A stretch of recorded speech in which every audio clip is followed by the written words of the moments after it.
Good afternoon, participants and speakers from Asia, and good morning, participants and speakers from Europe and Australia.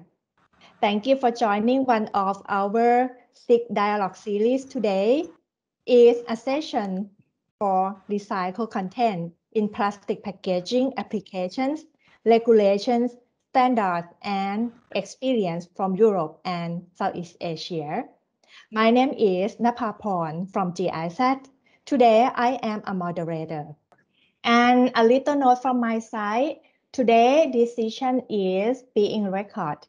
If you do not wish to be recorded, please do not turn on the camera or speak.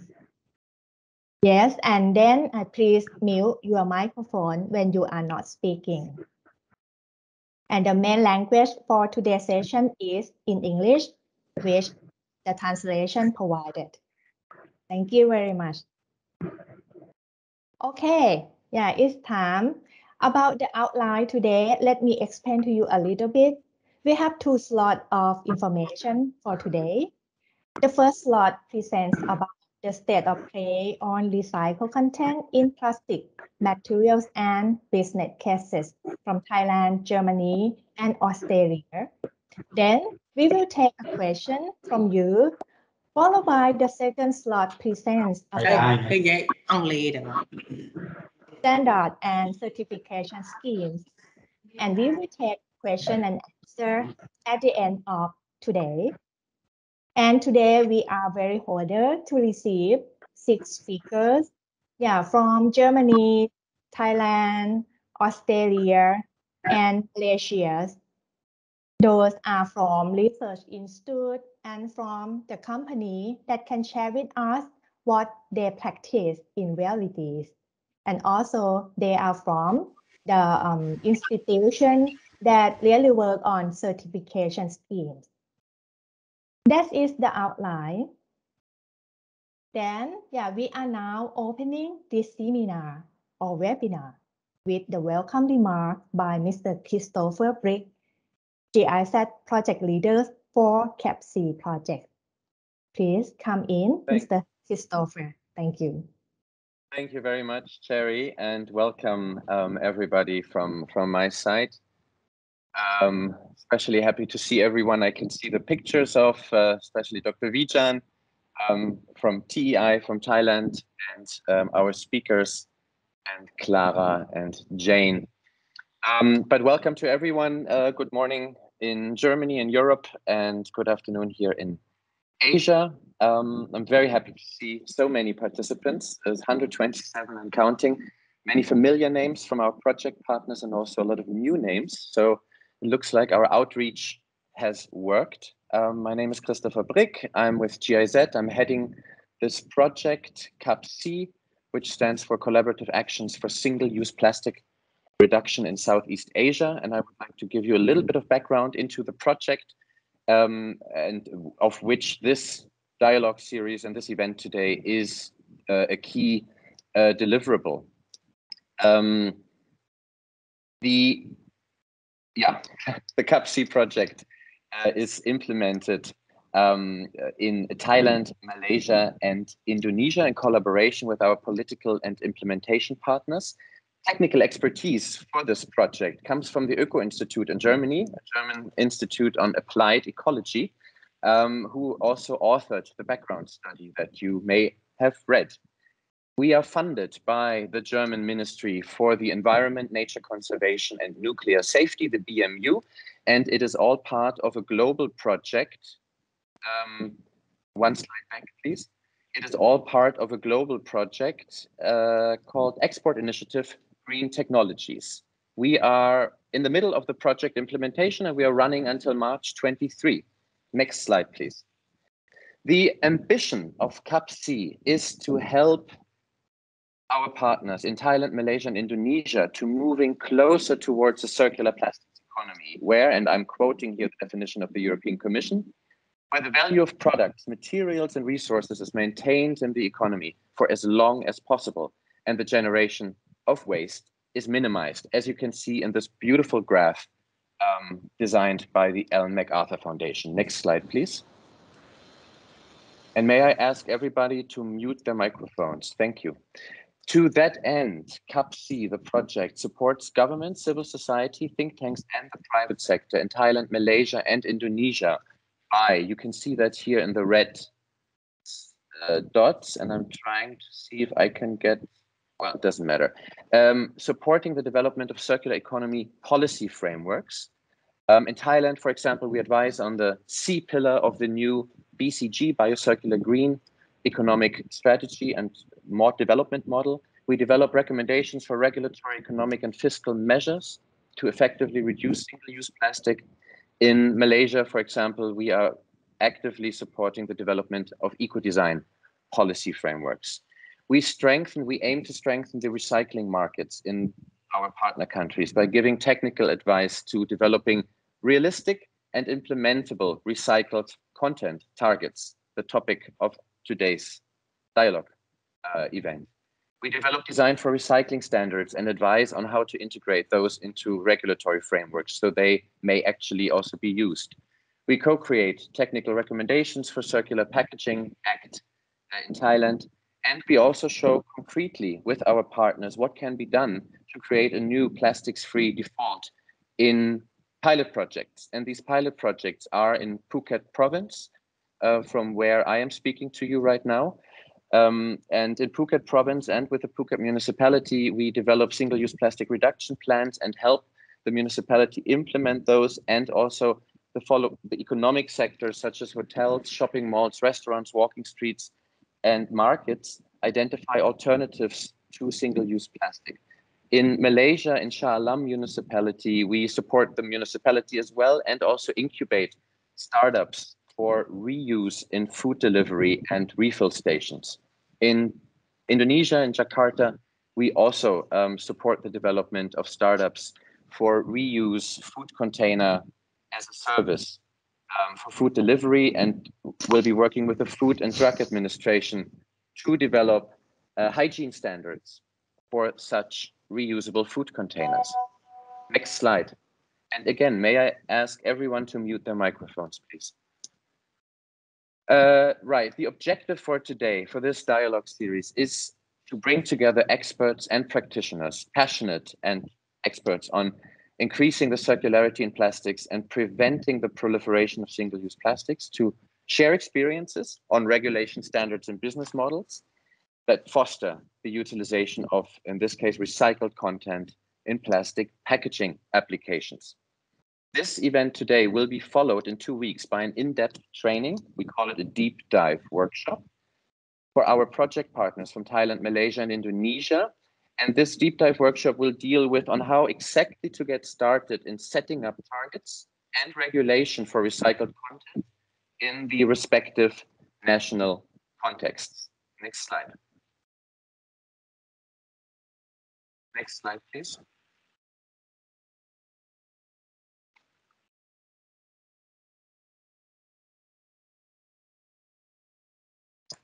One All second. right. Sure.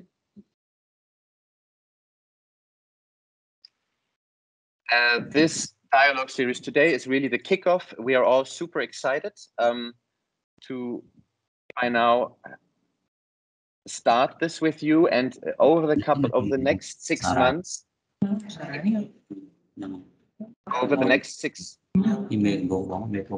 mute your microphones, everyone. Christopher, let me mute participants. You unmute, yeah? Yes.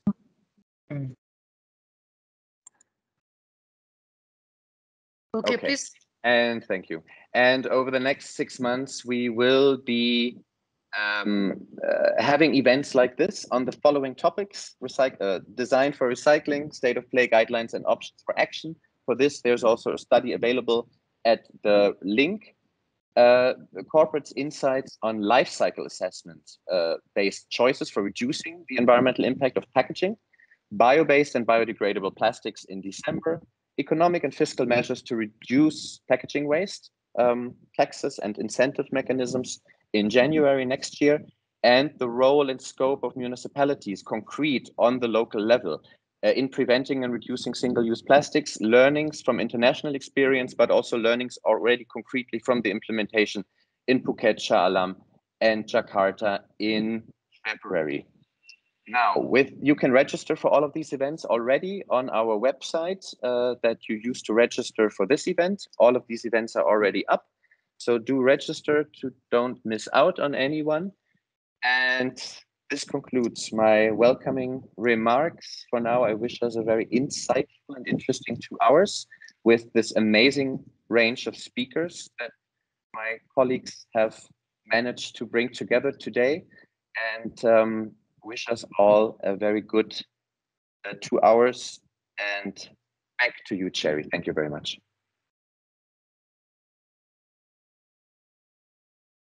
Thank you very much, Christopher. Yeah, thank you very much. Yeah, for our warm welcome and meaningful presentation. Yeah, please join me, like give a clap to Christopher for the opening sessions. Thank you very much. Yeah, to start a conversation about recycled content in plastic materials, I would like to invite Ms. Kara Roof from Öko Institute, that is German's research and consultancy agency, to give us an overview about the concept. Over to you, Kara. Thank you very much. Thank you. I'm very glad to speak to you all.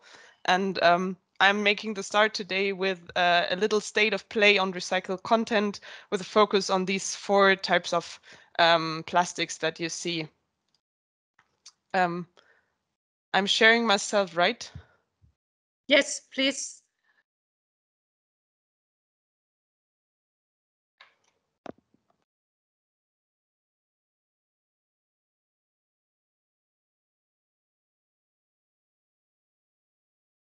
So I hope you can see now my slides. Our project has the aim to support plastic prevention through the means of upstream measures. And what is this? And I'm sure for some of you, this is nothing new, but the following slides are an introduction and a reminder and sets well the scene for our today's topics. The upstream approach is based on 2 concepts.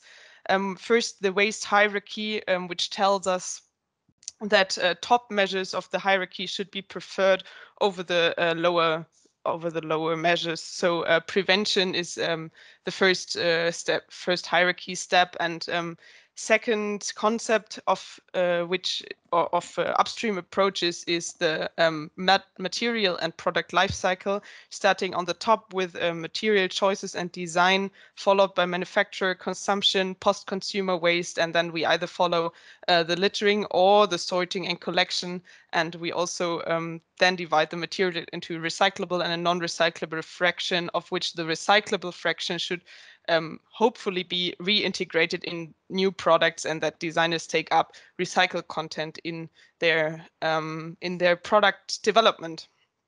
On the next slide, adding the locations of the waste hierarchy within the steps within the material cycle, and what we see is that the higher steps of the waste hierarchy are attributed to the first steps of the cycle, and we call upstream what is now in the blue boxes, and green boxes are, let's say, downstream. And through my presentation, I will also explain why today's topic, the recycled content and the targets on recycled content, are an upstream measure.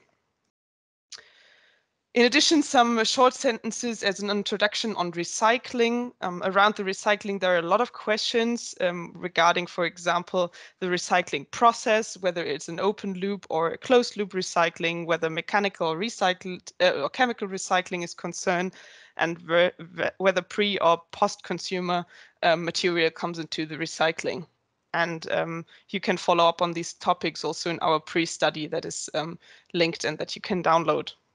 Other questions arise on the targets. We have recycling targets and recycled content targets. So I will explain shortly what the difference is. Another question is around standards, which are also different for different steps of the life cycle. And this is now an overview over the value chain of plastics, though it's very simplified.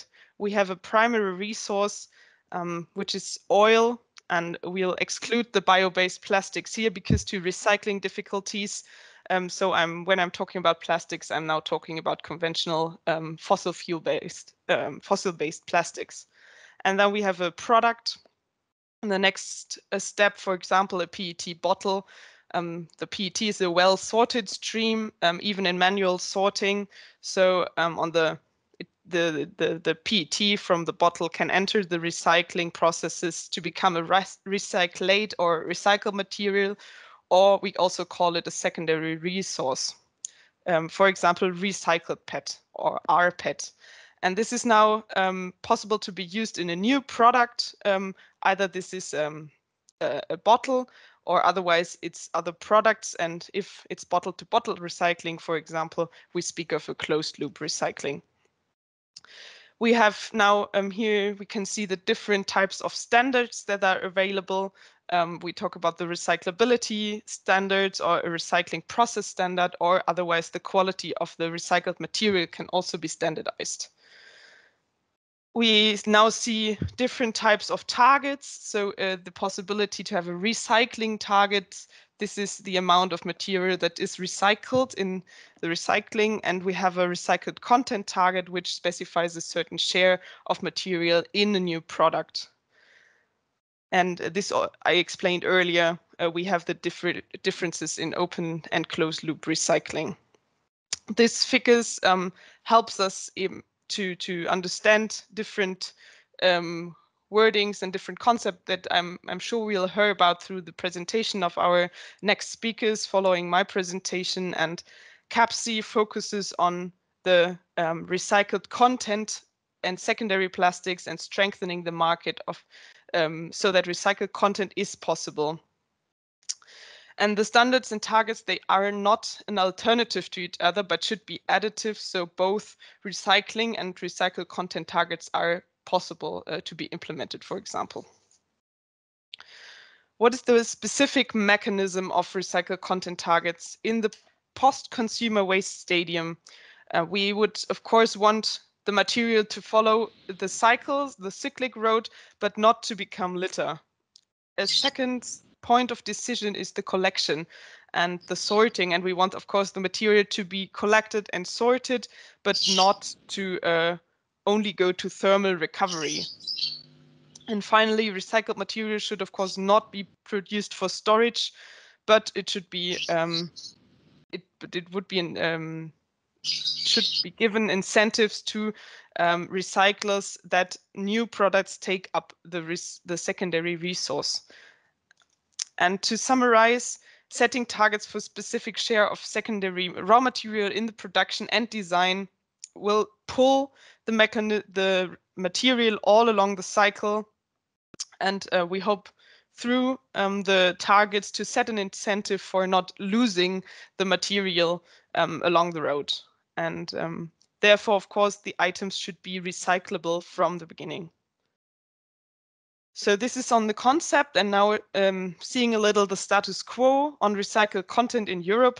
We have on the left upper corner some shares of recycled content in polymers in different sectors. And recycled content, we can see, is very important for construction and agriculture. We'll see now two specific polymers. This is the recycled PET. Where is it used? The open loop recycling is dominating. Most of the PET for recycling is from bottles, but only 18% will enter in the bottles again. So we see it from the blow molding food contact bottles and food contact materials. Also, we see rPET sheets. So this is why we conclude that the open loop recycling is dominating. And as a second example, we see recycled LDPE, the average value of 44% recycled material over these applications shown here. Of course, food grade packaging is made from LDPE, but this is not counted into the average calculation here. We don't see any food contact material on the base that is using recycled LDPE, which is not possible today. What are the examples that use recycled content? And have been talking about the bottle already. The PET bottles are an important product group which takes up recycled material. In the European Union has established a mandatory minimum target of 25% recycled content for PET beverage bottles and 30% of recycled material by 2030 for all bottles, not just PET. We have recycled PET also in sportswear, but also other types of polymers. Clothing is, for example, also concerned with recycled nylon in outdoor equipment and interior design. We have, as I earlier said, the construction sector is an important sector which takes up secondary resources. And for example, we have a HDPE pipe project on recycled pipes. And finally, we have some outdoor appliances such as benches, fencing, and signatures that also takes up recycled content. Of course, we have different actors facing different problems with such a concept and limitations, and we have identified 4 areas of limitations. First, there are health and environmental concerns due to chemicals emissions in the recycled materials, for example, UV stabilizers. We have additionally unclear behavior of chemicals in the recycling. Another area of limitations is barriers for the industry, and they have concerns regards to financial manner and, for example, investment costs. If it's not clear that secondary raw material can be used or is available all the time in the same quantity and quality, they have difficulties in supply. So for the manufacturers, there are fear polymer cross-contamination as a result of non-segregated streams, and they have, of course, also product quality responsibility, and thus fear degradation of polymers. Additionally, they wish to install and set up the processes for a specific input and don't want change in quality, but long-term supply. And finally, a non-stakeholder specific limitation is the price formation of secondary raw materials depends on 3 factors, which is the minimum virgin polymer price and the secondary price, a secondary resin price, and finally also the demand, thus the uptake of secondary resources. We have a dilemma here, thus because the under the current conditions, we cannot have as much secondary raw materials as we wish, and we think it lacks an economic incentive for the use of secondary raw materials. So recycled content cannot be increased without any regulatory approaches or soft policies and commitment. And the 2 main options or entry points are to make virgin plastic less attractive or to promote the use of recycled material, which is the mechanism that triggers the recycled content targets. As a preconditions for promoting recycled content and secondary resource uptake is that we have a consistent sorting and high quality treatment, that we have recyclable products, thus any design for recycling guidelines. Guidelines for public procurement take up such criteria, for example, and various other preconditions, as you can see from the slide. And the options for action are either voluntary or mandatory. We have, for example, some concepts or some commitments through the Ellen MacArthur Foundation's New Plastics Economy global commitment, but also a European framework, the European Circular Plastic Alliance, and we have various certification mechanisms of which we'll hear later on. And on the side of mandatory actions, we see that eco-design and also various plastic-related directives could trigger and set the targets. In addition, of course, we would also think that that economic and fiscal measures should drive the recycled content and uptake of secondary raw materials. Here are our recommendations with regards to this topic. We would focus on domestic cycles, so the input for recycling should domestically be sourced. This is very important against the background of global plastic shipments. We find that a strong surveillance and enforcement is needed, and that needs a third-party control system. We'll hear also when we hear about standardization later on in this regard. The role of governmental actors is should be very active by making use of the earlier proposed options for action. And very important from a technical point of view is the differentiation of targets for different polymers and applications, because the material used in different functions and thus have different requirements. So it's not possible to set up targets that are very generally, but should be focused on specific products. And finally, a facilitation for the targets could be that they are sector specific and not an individual company or producer should comply with the targets. So this creates also a strong interlinkages and co-work of a sector. And with this coming to the end, I'm also giving this speech on behalf of my colleague Sid, and we are there for any questions if you have them later on. Thank you very much. Yes, thank you very much, Cara. Yeah, we will come back to you at the end of this session. Yeah, over the Q&A Q&A sessions. Thank you very much. Yeah, please join me. I'll give a clap to Cara. Thank you. To move on, may I invite our speaker from the Siam Cement Group, Mr. เฉลิมพล หุ่นพงศ์ศิมานนท์ he will speak about the business case of recycled HDPE polymer. Please, welcome Mr. เฉลิมพล from Siam Chemical Group. Hi everyone. Thank you very much for GISAT for inviting us. You see my presentation? Yes, very well. Yeah, okay. could you make like a big screen? Yes, I will. Hold on. Thank you.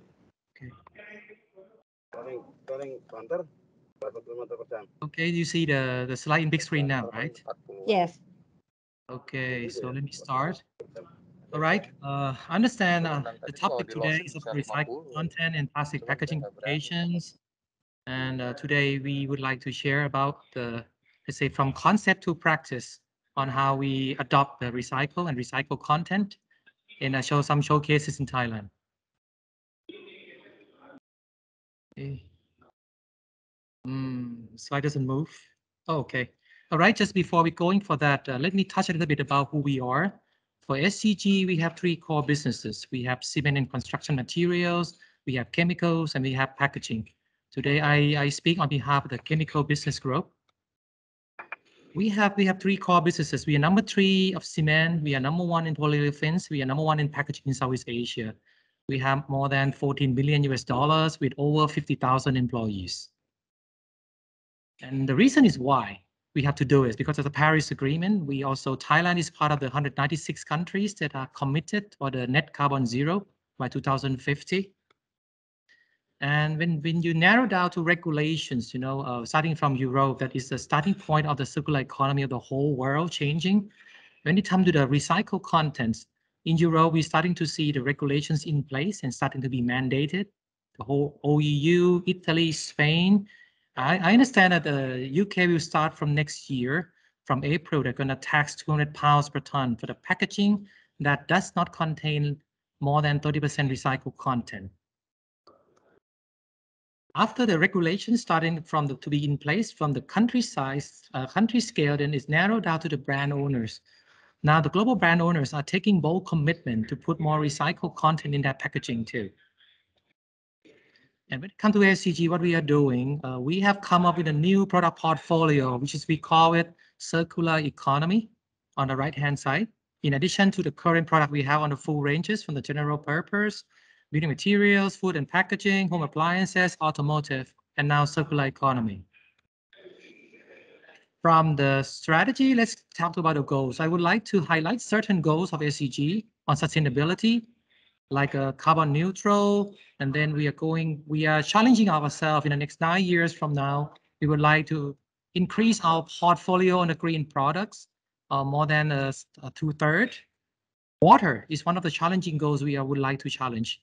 But we are in a cement business, in a chemical business, packaging business, so we consume a lot of water. But anyway, we want to take responsibility, so we are targeting to reduce 23% of the water consumption in the next 4 to 5 years from now. And the last but not least, we are actually major in the polymer business, over 2 or 3 million tons per year. But now we are committed to come up with additional 200,000 tons of the green polymer by 2025. What we're talking about the green polymer, what does it mean? We have decoded the customer demand, from reduce, recyclable, recycle, and renewable. But since today our subject is about recycle, so I'm going to focus more in details about recycle alone. In recycle, normally it comes from two main processes: mechanical recycling and advanced recycling, or so-called chemical recycling. On the mechanical recycling, yes, of course, in order to use the recycled contents, how can we make people believe that? At the moment, SCG, we have come up with 2 initiatives already on mechanical recycling, recycle, and also PCR from the advanced recycling. Mechanical recycling, we are using Global Recycle Standard and EU Surplus to certify the whole traceability to make sure the product really comes from the consumer waste. Advanced recycling is another game changer. Even mechanical recycling, there are some pros and there are some limitations. On mechanical recycling, the big challenging point is about food contact packaging, and advanced recycle could answer that gap. Starting with the mechanical recycling, is a normal process, from the collection, sorting, shredding, cleaning, compound, and then quality control to the PCR resin. We are very proud that not only in Thailand, but we are the first one in Southeast Asia that can offer the high quality PCR HDPE resins for the consumer packaging products. And this is a product already commercialized since the second quarter. This is we're starting with the gray natural color and white color. We also join hand with the renowned company like Unilever. We signed the first MOU together to collaborate in terms of the using the recycle from the post-consumer waste. In order to make sure we are ahead, we got the first-hand information from the leading areas like Europe. So for SCG, we also enter into acquisition of the largest mechanical recycling plant in Portugal, namely Surplus, with capacity more than 36,000 tons per year. So we really wish that what we learned from Europe as a best practice, we can bring it back and synergize on what we are doing in Asia. That is for the mechanical recycling. Now let's go for the advanced recycling or chemical recycling. I'm sure certain of you already know the process, but let me touch a little bit. On advanced recycling, the key point is that they can use the mixed plastic waste. So the variety of plastic of the feedstock can be more versatile, can be more flexible compared to the mechanical recycling. And then we go to the process called pyrolysis. The output will come out like pyrolysis oil, which we can plug into our normal petrochemical facilities and come up like virgin materials. We are very proud too that we are the first one in ASEAN that we have announced the first advanced recycling demonstration plant in Thailand. And under the company name Circular Plus, right now we are under ISCC. We should be starting commercialized by end of this year.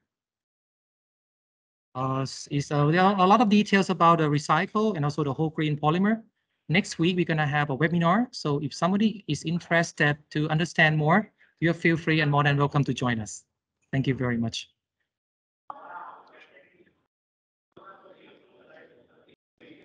Yes, thank you very much, Kun Chalermpol. Yeah, participant, please help me to click the clap button for Kun Chalermpol, please. Then we will come back to you again, Kun Chalermpol, about the question and answer. Yeah, I would like to take the participant now, move on to the next presentation. So I would like to invite Mr. Timothy Grace from Warner and Merz from Germany. Yeah, kindly start your presentation, please, Mr. Timothy. Yes, thank you for inviting me, and I will now try to share my screen. So first of all, I would thank the organizers for inviting me. My name is Timothy Glaze. I represent the company Vanna & Mats. We're a pioneer in using plastic recycled content in our plastic packaging from the mixed collection, which we thought that would be the source that is the most interesting because nobody's really caring about it. And as the presentation from the Öko Institute already showed, we have very low fractions that find the way into the plastic packaging all over the world and also in Germany. So that was basically our approach to use post-consumer recycled content from, we call it advanced mechanical recycling, not advanced recycling like the prior speaker, because we rely on the mechanical part of the recycling. First, some short explanation about our company. We're a company that is producing detergents, household cleaners, and we started into the market of cosmetics 2 years ago with a shower gel, and we will go on with shampoo in the next year. We're a family business founded in 1867. Now the sole owner, Reinhard Schneider, is in the 5th generation. We have a turnover about 455 million euro in 2019, and about 1,000 employees in our company. So we would consider ourselves in the market as a small, medium-sized company with a strong regional presence in Europe. So our approach was to make and use plastic circular because our main material for our packaging is plastics. And since we are a company that is really strongly dedicated to the idea of circularity, we followed the approach of cradle to cradle. Cradle to cradle, as some of you might know, has a biological cycle and a technical cycle, and is based on 5 pillars. So it has a really holistic approach from water treatment over energy, social aspects, and so on. And this separation of biological and technical cycle also gives the possibility to have a separate approach towards packaging within this technical cycle, and that's what we're going to concentrate on. In 2012, we founded the Recycled Initiative as a company because we were desperately looking for recycled material, high quality recycled material from the mixed collection, and no one could offer this this demand of us, could offer a respective quality. And we created something like a round table. We invited all our suppliers and also retail to discuss the opportunities we would have to take material out of the mixed collection in Germany. It's a household collection of mainly plastic packaging, how we could take this material and really bring it back into the packaging that we use. And that was, we started from scratch, so we didn't have any kind of good example beforehand. And bit by bit, by testing and finding out what the limitations are, we actually achieved to improve the quality of the recycled material from the mixed collection. So this slide shows you we started with the original packaging which was made out of 100% virgin. Then we took 81% that was a bottle-to-bottle material, which means it came in Germany from the deposit or the refillable beverage bottle system. And then we moved over 100% recycled content, which in that time was unique. Nobody did it. Nobody used 100% recycled content, even from the separate collection, which we didn't really understand, but that was the case. Then we started putting material from the so-called yellow bag, which is the separate collection in Germany, 20%. We mixed it with virgin material because, again, this is an approach that you have to develop together with your suppliers. And our suppliers at Bottle Producer first said, that's not a good idea. We don't really want this material in our machines. We have concerns that it might cause some kind of defects in the machinery. So we really had to convince them by taking the step-to-step approach. The slide actually is not reflecting the last step we took. This year we took where we overcame the margin of 50% of the yellow bag and 50% from the separate PET bottle collection, which was really a major achievement. Because again, if you take the PET from the mixed collection, then the quality in the beginning seems that it's not adequate for this kind of a percentage in the bottle. But at the end, we managed together again with our partners to make a bottle that is made out of 50% from the mixed collection and 50% from the separate bottle collection. And this shows that this graph or this slide shows that what we're doing is not for the laboratory or for a niche or for a limited edition. We already sold over 500 million bottles made out of 100% recycled content, which is a lot. So we're in the shelves since since about 6 years with the recycled content bottle, and it shows the consumer has zero concerns. We didn't have one complaint from a consumer that the bottle doesn't look nice or smells or has any kind of limitation. So we are highly accepted as a brand in the shelves, and this just shows that that this entrepreneurial spirit that you need to really start something new also has the opportunity to gain market share and to really also gain turnover. As mentioned, we concentrate on mechanical recycling because we are, as a holistically sustainable company, we are strongly dedicated to a really sustainable solution. So we want to support not only a technology that is available, is implementable, that is there, but it should also be sustainable. And mechanical recycling, and here it's the example from PET virgin to PET recycled, mechanical recycling really reduces the ecological footprint substantially. So that is why we concentrate on mechanical recycling and do not support alternatives that for the time being are not implementable and also, like mentioned earlier, need a lot of energy. And we are, of course, strongly dedicated to the climate reduction plan from Paris, and so we need to start really fast, and mechanical recycling gives us the clearest solution.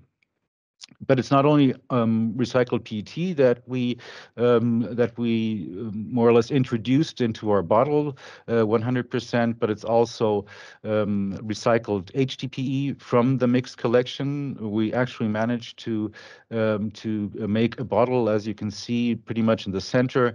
It's for shower gel. It's 100% our HDPE from the mixed collection.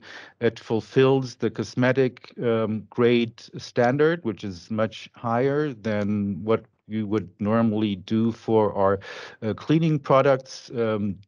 It's pretty much near to the food regulation standards. So we were really proud to prove that it's possible to have a high quality recycling from the mixed collection for HDPE, but we also have our recycled polypropylene from the mixed collection 100%. And again, it's, if you really look into the details, a pretty complex thing to do is because you have to look into printing colors, the labeling, the glues. So if you really want to create a holistic solution, then the bottle alone wouldn't be enough. You would always also have to look into the other elements because, and I will show you just in a minute, you need also high quality input materials, so designed for recycling, to give the closing loop a chance. This just shows what we did from the process for HDPE. In the upper part, you can see the conventional HDPE recycling, which at the end normally doesn't fulfill our quality needs. So together with, again, partners that we have already or found newly, because we as a pioneer are actually an interesting partner. We developed a new setting, because actually the technology is not completely new. We developed a new setting, how to really make sure that the quality coming out of the mixed collection after sorting fulfills the needs that we had, especially looking into the direction of cosmetic compliance. Here you can see the stepwise approach that we took and are still taking. The non-food packaging also has to fulfill, of course, risk analysis, because we as a brand producer do not want to take any risk for our product or for the consumer. And it has to fulfill these requirements. Cosmetic, again, as I mentioned, has to fulfill additional requirements. We have a rinse-off cosmetic, which is then like the first step into cosmetics, but together with a partner German company, Beiersdorf, with the main brand Nivea, we developed a framework how to then have standard criteria for also HDPE, recycled HDPE from the mixed collection for leave-on cosmetic. Food packaging, of course, is a challenge. But if you take the bottle collection, you already now can make a food packaging out of a separate collection of bottles, of PET bottles. So that's generally possible. And of course, it has to fulfill additional criteria and risk assessments. And that would be the last step, but it's necessary to take. As I mentioned, you also need to develop solutions that are really fit for the recycling loop, for closing the loop. And with our stand-up pouch, we developed a fully recyclable, high-quality recyclable material, because originally it was a mixed packaging. It was a mixed plastic, so with different plastic types, and we made this packaging together with our supplier, with our producer for this packaging, Mondi, out of LDPE completely. Also, the closure is out of LDPE. You can take off the outer garment, and the inside is a transparent material. So this can be recycled at highest quality criteria, and is actually also the first respective stand-up pouch made out of a mono material, which is highly recyclable in the world.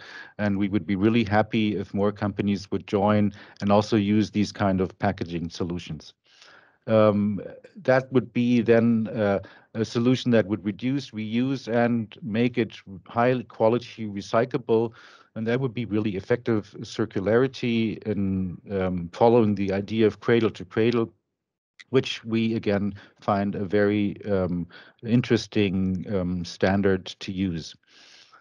If you put 100% in the bottle, then you don't put it into the ocean. If you give it a value, then you will create business cases, investments, and so on. So our example could also be transferred all over the world. With that having said, I thank you very much for your attention. Thank you very much, Mr. Timothy. Yeah. Thank you again. Yeah, and we very appreciate to hear insight from both companies from Thailand and Germany. And we are now moving to Australia. Yeah, may I invite Miss Jane Paramore from APCO, that is Packaging Convenient Organization, to give your presentation, please. Of course. Good evening, everybody. I hope you can hear me. Yes, and very well. And I hope you can see my screen. Right now, we cannot see, but we just seen it a minute ago. Just reshare that. Did that work? Okay, here we go. There we are. Okay, fantastic. Good evening, everybody. I'm coming to you from Sydney, Australia, where we're approaching our evening here at the end of our busy week. I am Jane Paramore, and I am the Sustainability Manager for the Australian Packaging Covenant Organisation. I would like to acknowledge the traditional owners of the land on which I live and work, which is the Gadigal people of the Eora Nation, First Nations people here in Australia. I would like to acknowledge the ancestors, and I would like to pay my respects to the traditional elders, past, present and emerging. Ladies and gentlemen, I'm very pleased to be here this evening. I'm very grateful for GIZ's invitation to speak to you this evening. And it also gives me great pleasure to hear that we are challenged by similar issues in Australia that I hear from across the rest of the world. This is a common problem that is being addressed by all jurisdictions, and it's great to be part of that global conversation. So I would like to take you through a little bit about what Apco is and how we are operating in the Australian marketplace, particularly around packaging materials and dealing with some of the challenges, including the incorporation of recycled content into our packaging materials. The Australian Packaging Covenant Organisation is a not-for-profit organisation which is created by a piece of legislation which exists both at our national level and which is reflected in state and territory jurisdictions across our nation. We have a multi-layered governance system in Australia, so there are dual responsibilities across those various levels. The regulation at a national level imposes restrictions and obligations on businesses placing packaging onto the Australian marketplace to report on the sustainability of those materials and to indicate what they are doing as businesses to improve the sustainability. This is an initiative that is a compliance obligation for all businesses in the Australian marketplace, but through our regulatory model, we are established as a product stewardship scheme, a voluntary product stewardship scheme, to support those businesses seeking assistance with meeting their compliance obligations. As a result, we are a membership organisation. Businesses voluntarily come to us to meet the obligations that they have under our regulatory frameworks, and we additionally support them in other areas to improve the packaging sustainability for their businesses. So we have a very broad view across the packaging landscape in Australia, and since 2017 we've worked very carefully to crystallise a very clear vision on how we would deliver a circular economy for packaging in the Australian marketplace. There are three areas on which we focus. These are design. I've heard a lot of discussion around the importance of the quality of the materials going into the system in the first place as the evening has gone along today. The other area that we focus on is the improvement of collection and recycling systems and infrastructure to support the recovery and reprocessing of those recovered materials. And at the end of the pipe, we look to the expansion of markets, end markets for the used packaging materials that are being recovered and reprocessed. So we focus right across the landscape, and as a result of that broad purview, we have worked to crystallise a vision for packaging in Australia. And it is looking across the entire packaging value chain, and it is working in that collaborative space to bring all those participants together to understand how to address the challenges that we have in front of us. If anybody is interested in the approach that we are taking, there is a great document up on our website called Our Packaging Future, which explains the approaches that we're taking, the various strategies that we have in place, and how we see that we can achieve the objectives that we have set for us for 2025. So to those objectives, we have 4 national packaging targets, which were crystallised in 2017 and started this journey in the wake of issues like the China sword policy, which closed the export markets for a lot of Australia's packaging waste. The key to that, of course, is the first target for 100% of our packaging to be recyclable, reusable or compostable by 2025. If we can get that part of the process mastered, the other targets come into play much more easily behind those. We also have an objective around plastic packaging to achieve a 70% recycling or composting rate for all plastic packaging entering the Australian market by 2025. In addition to this, and talking about target setting pull levers for recycled content to be brought back into the market, we have a 50% target, average target for recycled content across all packaging materials in the Australian marketplace. So when we talk about packaging materials, we refer to all materials, including fibre, cardboard, metals and tins, glass, and of course plastic. And as we know, plastic is probably the problem child, as I would describe it, in the Australian marketplace at the moment. And I think that's a similar issue that we're dealing with across the globe as one of the bigger problems in this space. So to that end, the fourth target that we have is a phase out of what we describe as problematic and unnecessary single-use plastic packaging. Slightly different to the remit around, I think, what we were hearing from Christopher earlier, the single-use plastics focus, which is also an area that our governments are dealing with in Australia. In the Apco context, we are dealing with that specifically in relation to packaging. So it goes to those issues around reducing, first of all, looking to implement reuse where possible, and then working our way down the waste hierarchy to the lower levels of recycling and waste to energy and the lesser desirable areas that we don't really want to venture into. Hello? Yes, I hate to interrupt you, sorry, but we just received a comment from our interpreters who are asking us to speak a bit more slowly, so they have an easier job translating. I know I always get carried away as well, but you're also a very fast speaker, so if you could speak a little bit slower, that would be great. Thank you. Of course, Christopher, sorry, my apologies. Okay, so I guess the most interesting thing here is that when we started this journey, our first recycled content target was 30% average across all packaging materials. We looked across the Australian marketplace to understand what that looked like 4 years ago, and we realised that across the various packaging materials, we had already reached that target. So the following graphic shows you that by 2018-2019, we already had a 38% average recycled content rate across all our packaging materials. So after some consultation across industry in the Australian marketplace, across all the different material types, we felt that we were comfortable to revise that target upwards to 50%.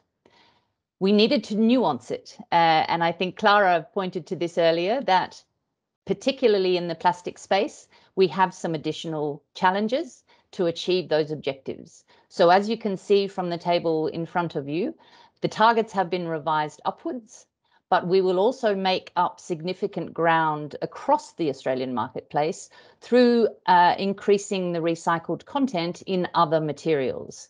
So for example, paper, fibre, has a very good recycling profile in the Australian marketplace, and we are able to attain very high rates of recycled content at the moment. And there is belief within the industry that that level can be raised even further. So we feel that we will be able to achieve that 50% target across all the material types. The areas that we need to focus on, however, are certainly in the area of plastics. As you can see from the table on the screen in front of you, we have been capturing this data for about 2 years. And you can see that we are making good progress towards the first target of 100% recyclable, reusable or compostable by 2025. There has been movement with very little work being done that has been quite organic in that target. You can see, however, that the other targets are a little bit behind their objectives, particularly the 70% plastic packaging to be recycled or composted target. So we have a lot of work to do in that space. So Apco's role as an organisation is to implement what we call a collective impact framework. We operate under a collective impact approach, which is quite widely used methodology, particularly in these types of situations with multiple stakeholders who are involved in these discussions. And in the context of recycled content, a large portion of our work is seated in the third of our focus areas, which is the expanded markets for used packaging, because we need to find those markets to pull that recycled content into in order to close that loop. So why is recycled content important? I think we've covered a lot of this information in the previous speakers' presentations. Thank you for setting that scene so beautifully. There are a number of reasons why we need to do this. And I think everybody is probably quite aware of those requirements and needs.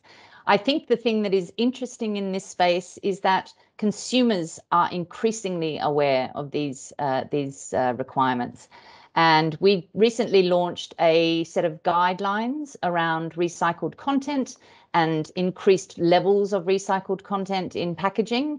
And one of our key businesses in the Australian marketplace who processes resins and deals with a lot of recycled content material has identified a very strong pull from the consumer end of the chain, seeking out this information, wanting to understand that recycled content is being used in their packaging, wanting to see that those things that they are putting in their recycling bins in Australia, in the European markets, across Asia, where those services are available, that those materials are being recycled.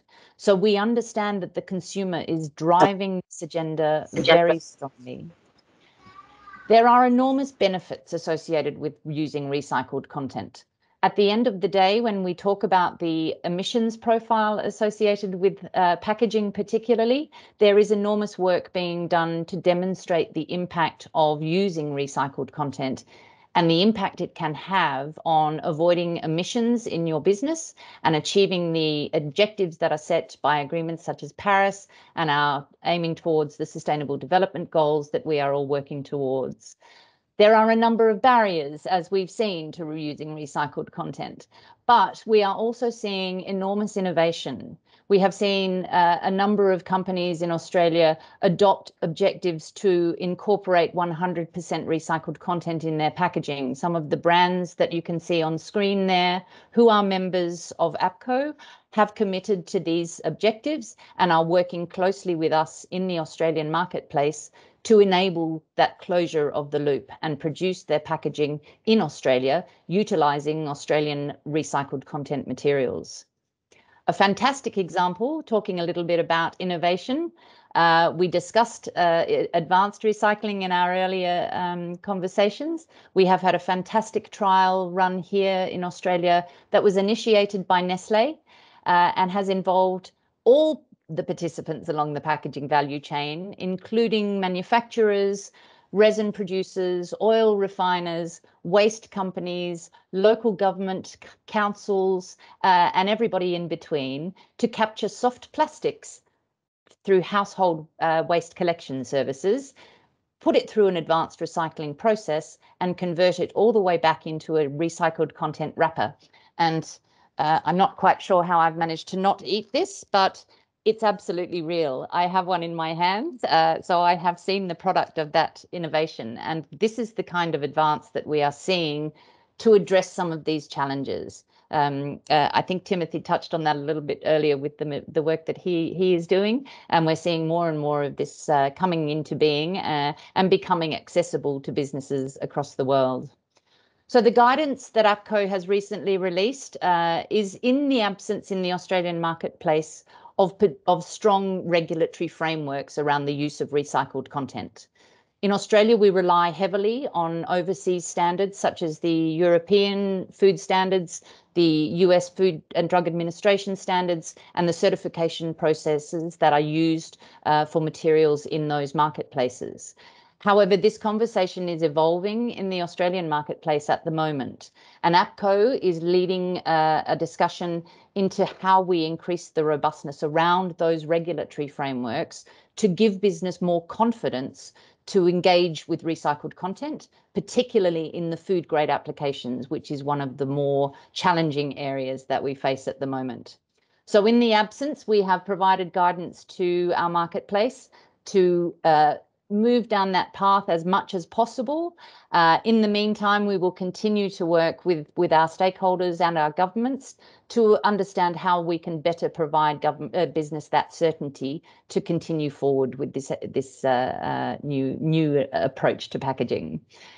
So we have a lot of material as an organisation. We sit in a central position in that we are not a commercial business. We are not interested in any commercial arrangements or allegiances. We are simply here to provide informed decision-making capabilities to the businesses that are choosing the materials that they put into the marketplace. And we work very hard to provide a very agnostic, open view of the world that we are operating in, but that is nuanced to the Australian marketplace so that manufacturers and businesses understand the conditions in which they are placing their packaging and what the ultimate destination and future of those materials are. So I would encourage people to jump on the Apco website and have a look at some of those materials. I think there is a lot of reflection in some of the work that is being done by GIZ in the Southeast Asian region, and that really excites me that we are all talking the same kind of language on these issues. But I guess as a parting suggestion, when we talk about recycled content in Australia, we try to encourage people to think about the outside of the box rather than thinking outside the box. Start with the box and work your way in. We can achieve a lot with a lot of the distribution packaging that we are using, with some of the more conventional materials that are less complex than the plastics that we have on the market at the moment, while we work to rationalise some of those more challenging areas and improve the outcomes with those materials that are causing more of a problem at the moment. So I guess from an Apco perspective, our advice is always to start and take a look internally at what you are using as a business and what you are putting into the marketplace as a first step. Understand what the impact of that is at the end of that product or packaging's life, and then look at how you can seek to incorporate more of that recovered material back into the products that you are putting out into the marketplace. And things start to fall in place from there. And organisations like Apco that are operating around the world, and of course GIZ in the regions that we are talking to today, have a great part to play in that. So I encourage you to get in touch and find out more, and I wish you all the best with the journey towards incorporating more recycled content into your products and packaging. Thank you very much. Thank you very much, Jane. Yeah, and please stay with us. Yeah, and next session we are going to get like question and answer. Yeah, from the chat box I have seen already so many questions addressed to you, Clara, and also Kun Chalermpon from SCG, and also addressed to Kun Timothy. Okay, participants. Would you like to ask the question by yourself? In case you would like to ask the question by yourself, yeah, please unmute your mic and yeah, raise your hand one by one. Kuntari, I think just to expedite the time, maybe you ask directly from what I posted here on the screen, and then okay. In case of clarification, maybe the person who asks can explain. Okay. Just to get the time. Okay. Yeah. Okay. So let me select only the question that are specific. Yeah. To SCGs, and then specific to Timothy's, and then to Kun Jane. Yeah. The first question is about to ask Kun Chalermpon. Would you apply chemical advance? Would you apply chemicals or recycling process only for treating food grade applications where polymers are currently not recovered through mechanical recycling or cannot be reused in food grade applications? Could you please address to this question? Yes, I'm trying to understand the question, and also would it be necessary to expand the scope input in order to lower costs and Yeah, I'm not sure the owner of the question. Could you please clarify more exactly what is the purpose? So because there are many contexts of the question inside here. So if the question you want to ask about the food grade, If I understand it correctly, is that right? Yes. Yeah. So This the background of question the question, comes- yeah, sorry. So this Please. is Siddharth from Öko Institute. So the background of the question is that we know that advanced recycling or chemical recycling plants are not yet scalable because of the high costs and the energy demands. So, and we know that, as we also saw in other presentations, there are already examples of achieving high content of recycled material through mechanical recycling for certain polymers. And I remember you mentioning in your presentation that because of the issues related to food grade packaging, advanced recycling might be an option right now. So I was just wondering if you can just elaborate if this would be the focus of your plant or of your chemical recycling processes, focusing only on those polymers which are not really currently being recovered in the mechanical recycling or cannot be used as recycled material because of hygiene related conditions. So that's the background of the question. Okay, thank you. So let me elaborate a little bit more. Maybe talk about the food grade recycle, okay? Now, the context of our presentation is about polyethylene and polypropylene. I did not mention about PET because SCG, we don't PET business. Now, we understand is that on the PET, we have some certain food grade recycle available. So for the food grade itself, in order to achieve, I think I'm talking about the Asian context, all right, not about Europe context. In Asian context, in order to achieve the food grade recycle in the food grade applications, there must be three factors that coming along together. First, technology must be viable, which of course, whoever can afford technology, they can buy from Europe and US and can get it. The first part is easy. The second is the regulations. Now in Asia, no country in Asia would accept the recycle from mechanical process for the food grade packaging yet. Okay, so even though technology, the product can say it is a food grade, in the legislation, in the regulation, not yet endorsed. And the last one is, even you get the technology right, you have regulation in place, would the consumers accept to use a packaging that contain the mechanical recycle for the food contact packaging or not? Okay, now come to your question about chemical recycling. Yes, we are focusing on chemical recycling, recycle from the chemical recycling process only for the food contact packaging. Because for non-food, mechanical recycling PCR should be able to answer the requirements. But you are right, Siddharth. The challenge of chemical recycling is about scalability, which is definitely going to take time. It's going to take time, but we believe that this is one of the game-changing. If you look at the polymer world demand, it's around 350 million tons per year. 50% is non-food, and 50% are food contact packaging. So we believe that in circular economy or sustainability is a journey. So we believe that it's going to start with something easy, something convenient, something that quick win. So mechanical recycling PCR for the non-food contact packaging will be starting first. And the food contact packaging, we see some certain business cases around the world now, even though not big quantity, with the brand owners, with certain PCR from chemical recyclings, they do it. But is it like just to motivate, to inspire the industry that this is coming, but it would take time. We accept that. Thank you. Thank you. Jen, would you like to say something? Yeah, I was just going to add our Commonwealth Scientific and Industrial Research Organisation here in Australia has just released a big study into advanced recycling in Australia.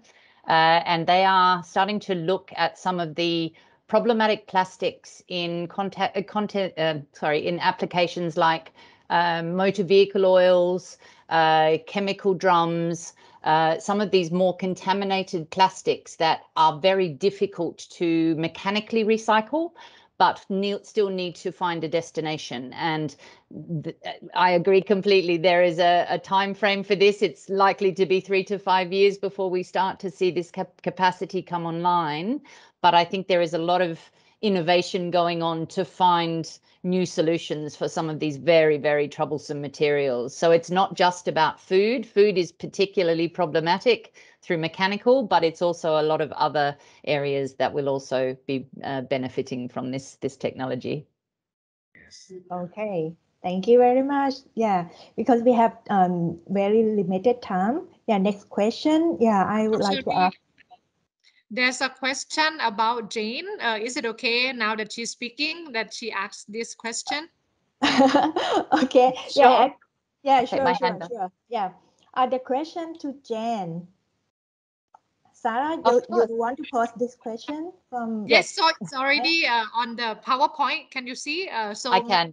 Yeah. Yes. And there is another question follow on and in terms of the import manufacturing. Yeah. Okay, so Apco, we are a membership organization which is governed by a document known as the Australian Packaging Covenant, which is an agreement between industry and government to address packaging sustainability. Signatories to that covenant pay a fee to join Apco, and as part of Apco, they are supported through the pathway to meet their obligations as a result of that document, that covenant that they sign up to. So we take their fees, and there is a very tiered fee structure based on business turnover and the amount of packaging that a business places into the Australian market, and the fee structures are based around that. Yes, okay. Yeah, that's an interesting question. The targets were set in Australia prior to me joining Apco, but I was very aware of the fact that a lot of work had been done with the Ellen MacArthur Foundation, particularly in the United Kingdom with RAP UK, who are a similar organisation to Apco, and a lot of the detail has been drawn out across the world as a result of the Ellen MacArthur Foundation's, I guess, foundational work in this space.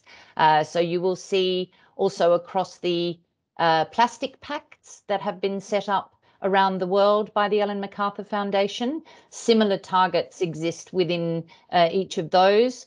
I think what happened in the original case was that a set of targets was defined, and different jurisdictions have adopted nuanced versions of those targets for their own marketplaces. So we see slight differences, but great similarities between them.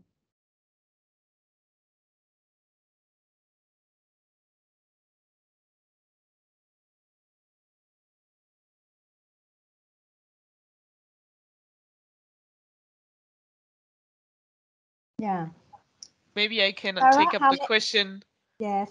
I can take up the question from Puanisna, how to address the issue of low pricing of virgin material that we just saw. Yes, thank you. So we think that if there is a market incentive, if there is a preference, legal preference for recycled resins, then the manufacturers have to apply to these targets, and thus they are then now they are legally forced to introduce the targets, and thus the recycled content market will inflow and will have more and more options for financing. So even though as I earlier said, there are various entry points. Either you make the virgin material less attractive, which is difficult, but otherwise you make the secondary raw materials more attractive,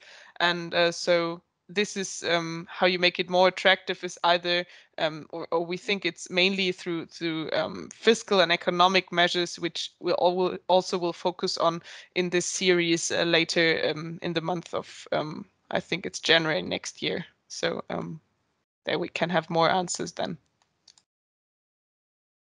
Yes, thank you, Kara.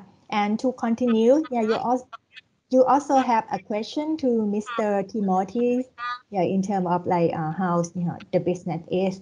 Yeah, would you like to continue ask that question by yourself?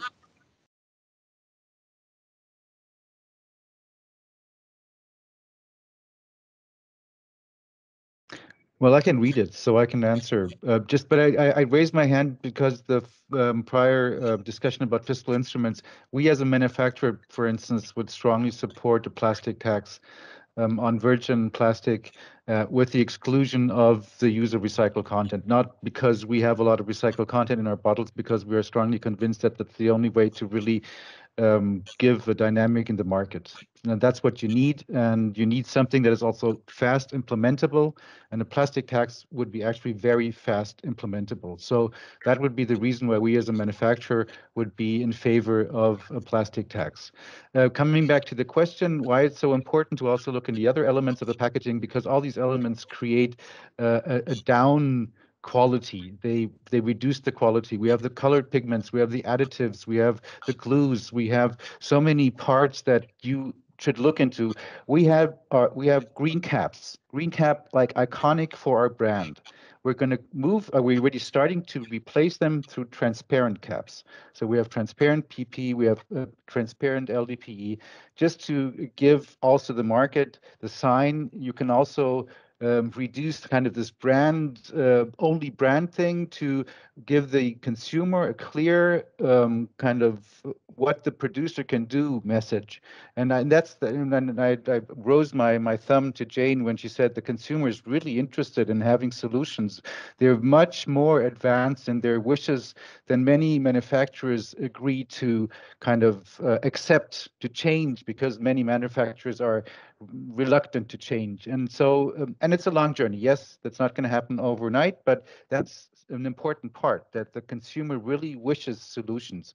So again, you have to look into every element. So at the end, you have a high quality output, and you can use it much more easier for also high quality applications. And maybe at the end, as I mentioned, also for food applications, and knowing that there are technical plastics that also in the long run probably will not be able to be mechanically recycled. Okay. Yeah, thank you very much, Timothy. And I think that we can only take the last question, and then we need to move on. Yeah, the last question is from TEI. Yeah, and it's addressed to Jen. Yeah, could you come in?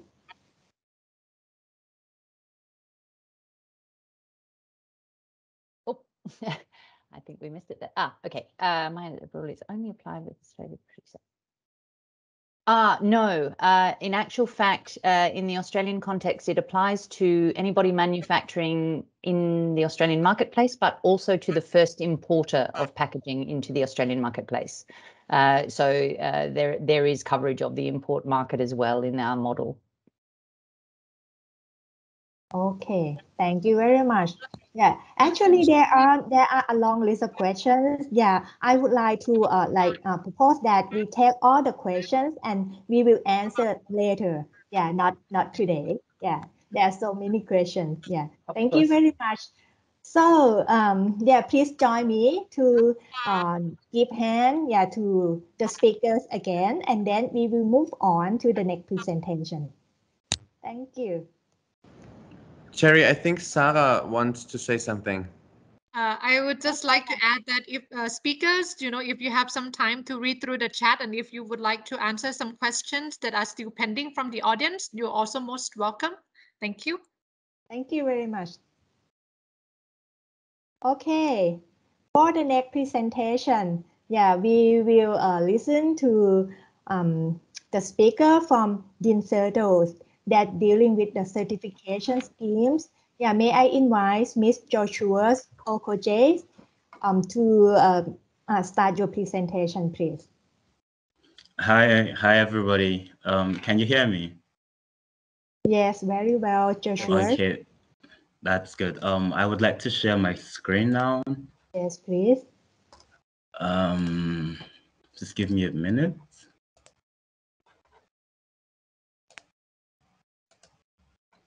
Just let me know if you could see my screen, please.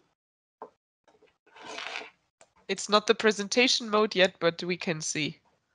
Oh, okay, great. That's progress at least. Okay, then I will just. Could you please click the presentation mode on the, yes, that is. Yep. Can you see it now, or it's still on the same? Is it on the presentation mode now? No, it's going forth. Okay, wait, sorry, I'm gonna just cancel it and do it again. I think it should work now.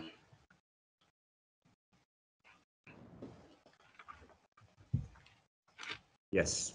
Okay. No. Perfect. Okay, so quick introduction. My name is Joshua Koje, and I'm a junior product manager at Dane Setco.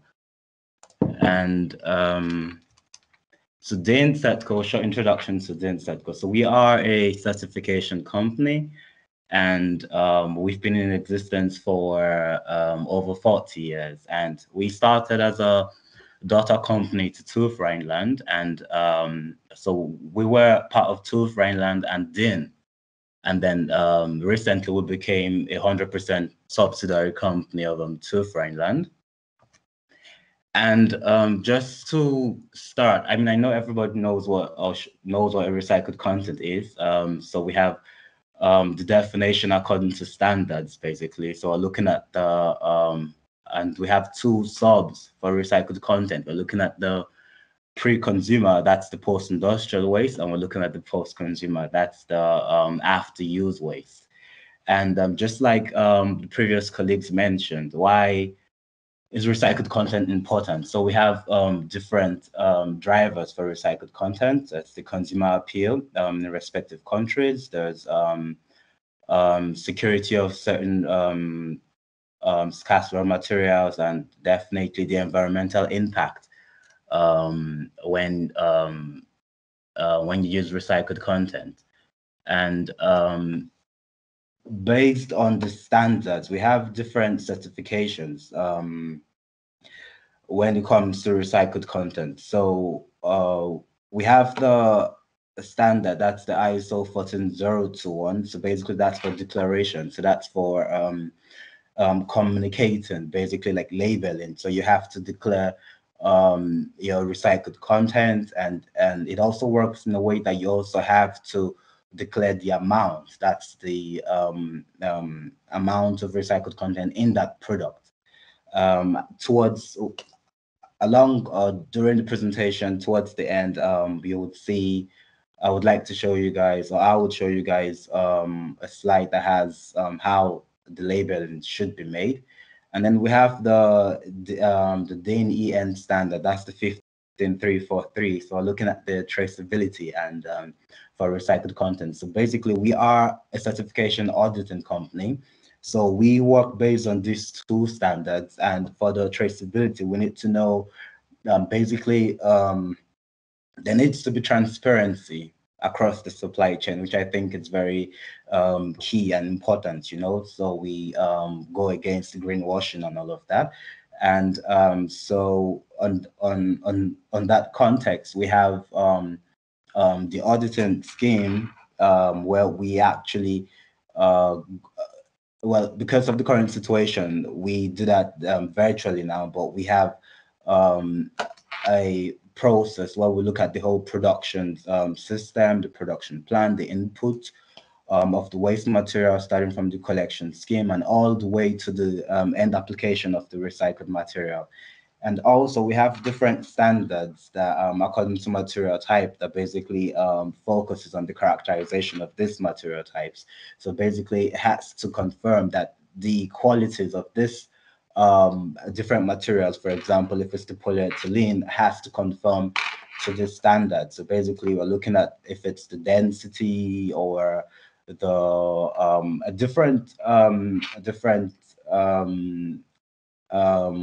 factors, basically it has to conform to these standards. And what was interesting for me was I decided to take a look at some regions, or different regions, to see how their recycled content and how they approach recycled content, basically. And it was really interesting to hear from Jane. So basically first-hand information, because mine was just the research. And please, Jane, you could correct me if I'm wrong. from this slide, because I think you mentioned this as well in your presentation. So basically, just a quick overview, and yeah. So we have where the labeling comes in, which I think that's the Australian recycled labeling, and who's responsible, manufacturers, and just like Jane mentioned, the first importers. And I think she also talked about the members of the association. And for here, we have like verification and claims by the responsible organizations or associations. And a quick overview into the UK. So here we have the UK packaging, the plastic packaging tax, which needs a minimum of 30%. If not, you get taxed 200 per ton, effective 1st of April 2022. And then we have some exemptions in the UK. So we're looking at manufacturers of annual capacity of less than 10 tons and other exemptions. And we have who's responsible, who pays for this tax. So we're looking at the manufacturers and the importers. Sorry, I had to, I was a bit thirsty. And then we have the registration and the record keeping, which is done by the HMRC. And also penalties if you fail to conform to this packaging tax law. And then a quick overview into the states as well. So basically, there's no they have a different system. Like it's basically like Europe. So we have different states and different cities have different laws. So for now, we have that from New Jersey, and they have a target for 35% when effective, and then for California as well, and then for Washington basically. And also we have the penalty here and the registration record keeping for California, and who is impacted. We're looking at the manufacturers, and for the labeling, we're looking at the ISO standard as well. And then we come to Europe. So we have just like my previous colleague mentioned, I think Clara. So we have the 25% minimum recycled content in PET bottles effective 2025, and 30% across all one-way beverage bottles effective. Sorry, I think this is a typo. It's supposed to be 2030. Yeah, so I will correct that. And then, yeah, so that's given by the German Packaging Act. And we have some key players who've made some commitment, and I think we heard about commitments already. So we're looking at Coca-Cola and some major players, for example. And the strategy drivers, so basically who we're looking at the European certification, that's the UC, the EU Cert Plus. Basically, they certify recyclers. And with this, the whole idea is so we could have like a standardization basically for recycling. So we have standardization for quality. So we escape or take away deviations. And then we have the RESI class, which is also a body that basically gives you provides ways or approaches where you could improve recyclability of your packaging. And then, which I think this the mentioned corporations are really key when it comes to transition into a circular economy. And also, I came up with some interesting facts that I found as alternatives and substitutes, basically for alternative solutions. We're looking at to plastic, basically to counter plastic litters. We're looking at the paper, cardboard, bioplastic, glass, and metal. So yeah, so some interesting facts I put down, and what was and a few takeaways. So for example, we have like in the bioplastics, if we're replacing conventional plastic with bioplastic, at least we have the alternatives, the option to have a biodegradability, you know, a different end of life for this material instead of plastic litter. Or you could also if it's compatible, and I think we have compatible bio PEs that are compatible to conventional recycling streams. And yeah, the challenges basically with this would be compatibility in packaging design. So for example, like sachets and composite packaging, because all this, they have to, like, your packaging design has to conform with the minimum requirements listed in the Packaging Act. That's the FPAC G. And so basically, there needs to be the minimum requirements. There needs to be the infrastructure basically for recycling for whatever product you put into the market. And there also has to be, so we're looking at the collection scheme. There has to be a solid collection scheme as well for whatever product, the packaging you put into the market. And also for your product, you have to have, the product has to be easily separatable. So it's, so it doesn't cause any problem. So it's easily recyclable. It doesn't impede the recyclability. And also part of the requirements, you're looking at, your product should also not include any material or any contaminants that will impede the recycling, the quality of the recycling, and also the quality of the products. So for example, we're looking at dark colors and and other factors that will actually impede the recycling quality. And also we are also looking at contaminants like chemicals, and that would also pose as threat to the end product at the end, basically. And also we have some safety measures basically for recycled content, because we know there's a challenge when it comes to tracing the source of your waste. So basically, there could be cross-contamination. We don't know where this waste is coming from and all of that. So we need safety measures, because at the end, we, the end consumers, get to use these products being manufactured by these industries or these manufacturers. So we have the good manufacturing practices. They have, each manufacturer or supplier has to conform to the manufacturing practice. We have the, sorry, I just had to take water. And then we have the safety regulations regarding food contact materials with recycled materials, and also generally with recycled materials in contact with food contact materials, basically. And back to the INSETCO, so back to us. So we have some, this is just to pick into some certifications, into environmental certifications that we offer.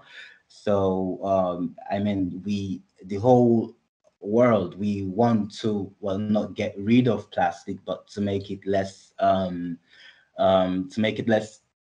dangerous, so to say, to us. So basically, so we have to rethink plastic.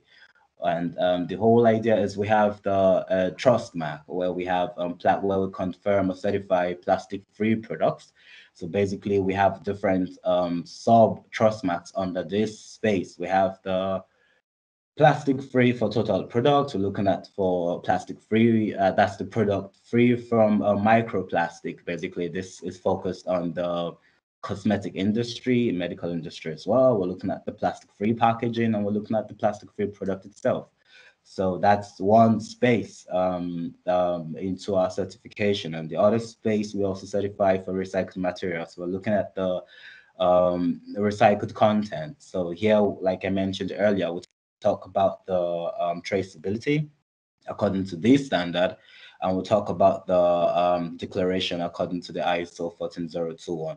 So, and also in your declaration, we have your labeling has to have, there has to be the contrast. It has to have a solid contrast. And then you also need to specify the recycled content, the amount of recycled content in your product. So this, it could be like this, or you could put it like this or like this, but you have to specify. And then there's an option to actually give a comment or give a short statement under the logos if you want to, but it's not mandatory. And the next certification scheme that we have is the recyclability. And then, like I mentioned earlier, it's based on the minimum standard on FPAC G, and then also on the declaration, and also that's the standard for recyclability.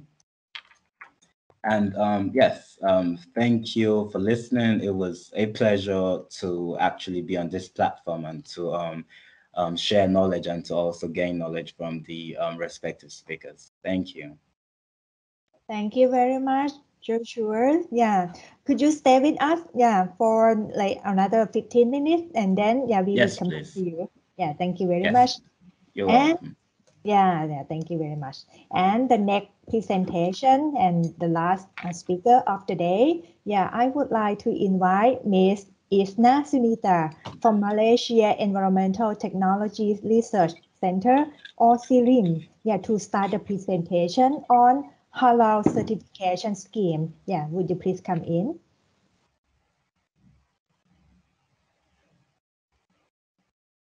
You are mute. Thank you. Okay. Now, can you see the slide? Yes. Could you make it bigger? Yes. Thank you. It's not doing again. Hold on. All right. Good morning. Good morning. Good afternoon, everyone. Thank you for having me in this session. Just to give a quick introduction, I'm Isna Zinta Ismail, representing CERIM Berhad. So I'm not from the Halal regulatory, neither from the Halal certification body. In this particular moment, I'm actually representing the CAPC project member of Malaysia to talk on the ongoing activity relating to the key aspect to Halal certifications of recycled packaging. Yeah. Okay, I'm trying to move the slide. All right. Okay. Just to set the scene on the Halal certification. All right. The halal food market is actually valued for more than 600 billion USD to a market populations of more than 1.5 billion, where 70% of the Muslim market follow the halal standards. Yeah. So basically, Muslim around the world, they must consume halal food as part of their diet. And halal refers to the Islamic principle that is part of the Sharia or code of conduct for all Muslims to follow and applies to every activity, including the how we consume, how the food that we consume. So basically, when you talk about halal, or the full term is halalan toyiban, the halal is an Arabic word for permitted. Yeah, it allows and permits for means allow and permissible for consumptions with relations to Sharia law, as long as they are safe and not harmful. Right. So the Malaysian standard or the halal standard are benchmarked against the other halal standards that is available worldwide. And it is being developed through a meticulous process, which is also in line with the ISO at all level.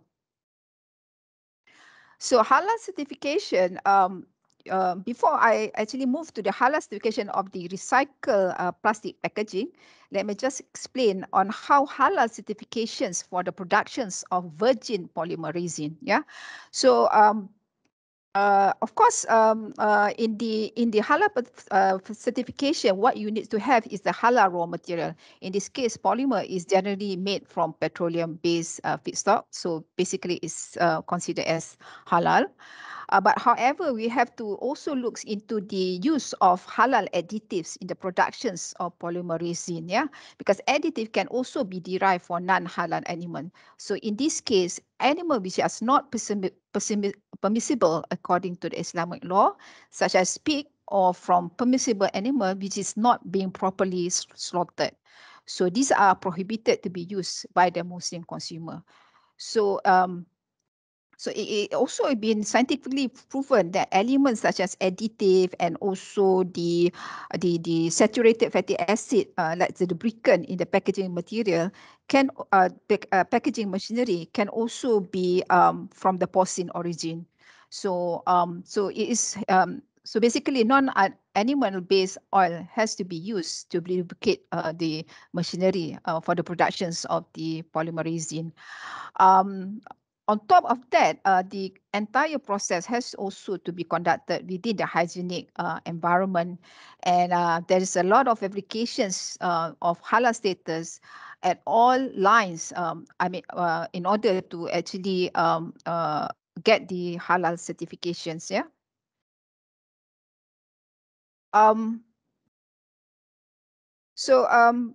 When we regards to halal packaging, the polymer resin that is utilized to produce the packaging material again has to contain additive that is from halal source. And on top of that, a certificate for guaranteeing that the halal reliability of the polymer resin is to be maintained throughout the entire supply chain. So when you talk about halal supply chain, it covers the use of transport, the container, the warehouse, the surrounding area, the infrastructure, and also the people that involved in the system of work, in terms of handling, in terms of sorting, transferring, and also stacking. So in a nutshell, halal supply chain adopts the conventional supply chain, but with the imposed Sharia law requirements. So now we come to the second part of the presentation, where we will be discussing things like that relate to the issue of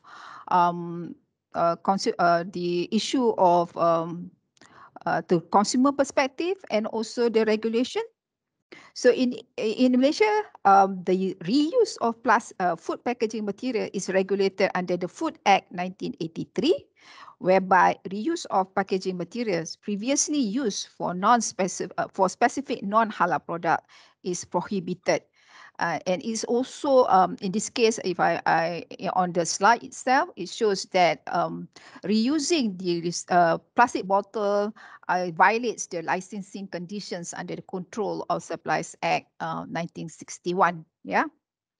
So on the right-hand side of the slide, though we see there is a lot of demand for halal packaging for various economic sectors, but most halal regulators would take a step back on providing halal certification for packaging from recycled materials.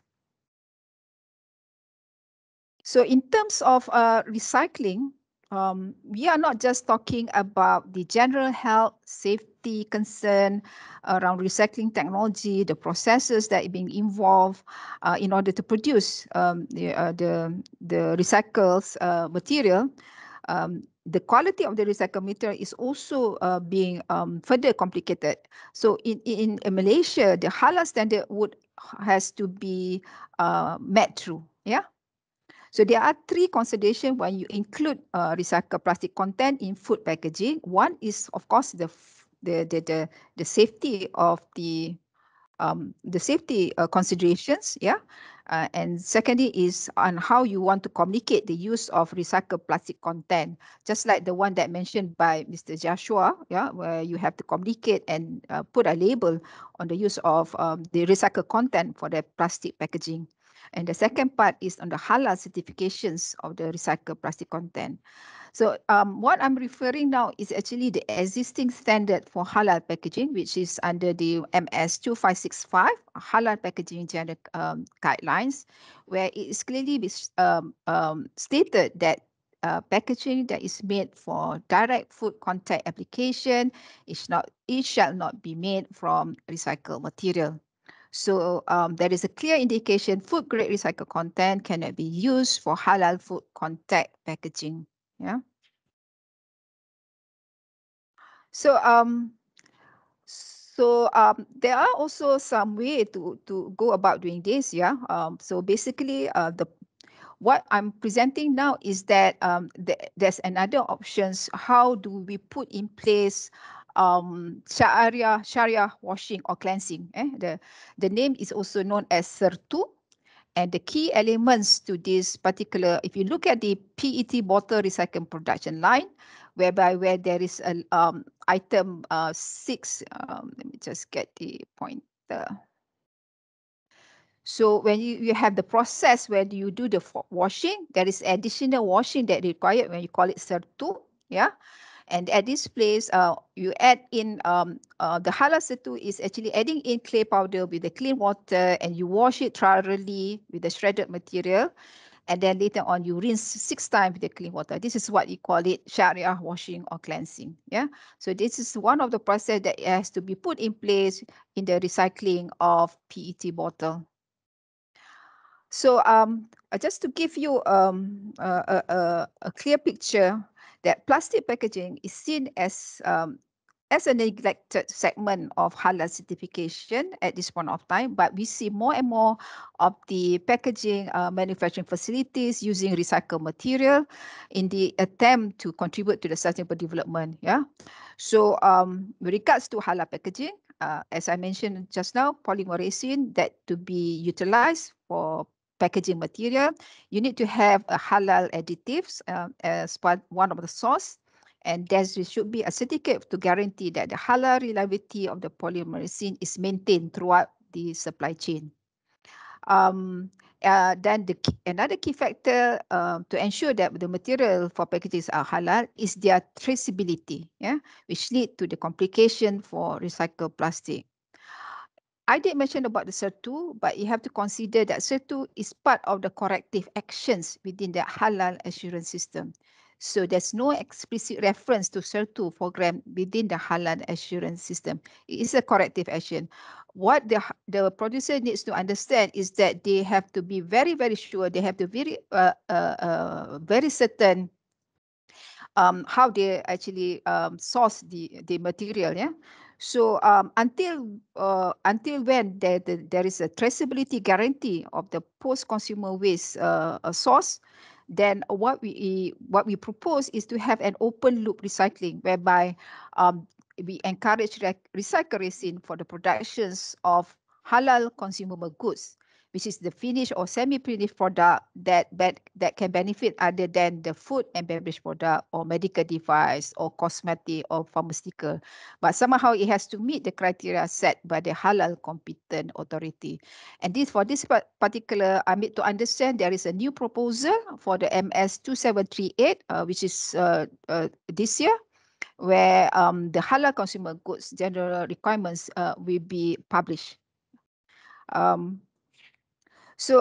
of course, given the food applications are the key user for plastic packaging and plastic in general, so resolving this confusion with clear guidance will be the key to enable a circular economy for plastic in Malaysia. To end my presentation, I would like to only acknowledge that most of this content of the presentation is also the hard work from the Ministry of Environment and Water, CASA, and also Department of Islamic Department of Malaysia. With that, thank you very much. Thank you very much, with Ignasunada. Please join me, give a hand to Miss Ignasunada. Thank you again. Yeah, well, it is again time for question and answer.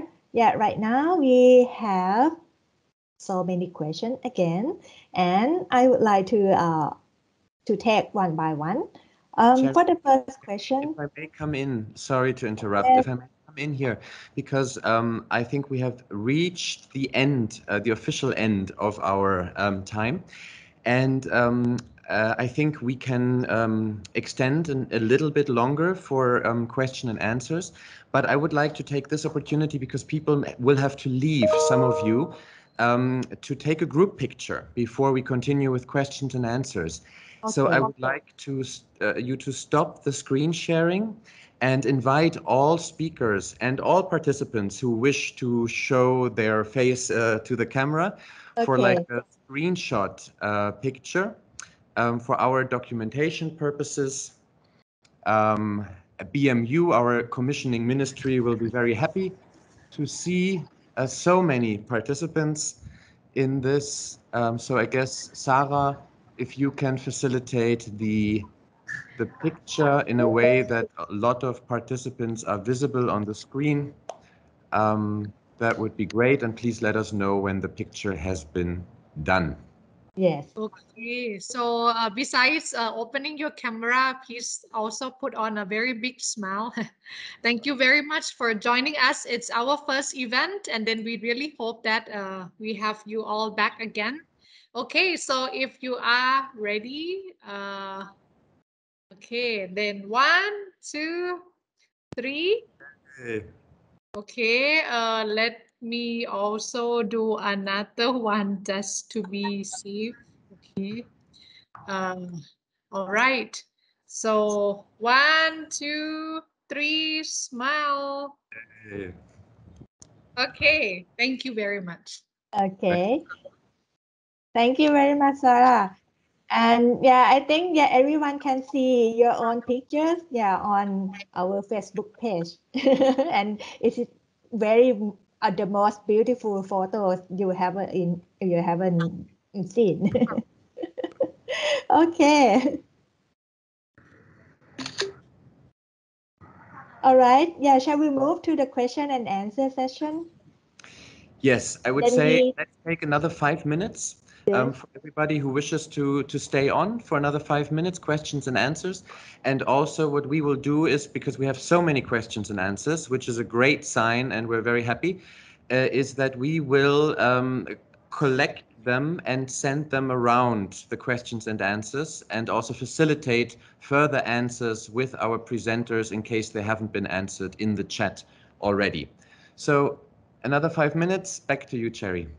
Okay, thank you very much. Sarah has already write it down, the question. Yeah, from participant. I would like to start from Thailand. Yeah, she has a question to Joshua. In terms of the difference between the certification, from Joshua presentation schemes and the difference between EU Cert Plus. Yeah, could you please come in? Thank you for the question. So EU Set Plus is basically they certify recyclers basically, and we actually certify the product. So basically, that's like one of the major differences. And EU Set Plus, they also certify auditors. So, for example, a better example, a colleague of mine, Martin Ligor. So he was supposed to actually take this presentation, and but he's unfortunately ill, so I stepped in for him. So he's an audited, he's a certified auditor under EU Cert Plus. So it's like EU Cert Plus a body, then we are like exactly like a sub, basically, so to say. So that's the difference. Thank you. I hope you answered your question.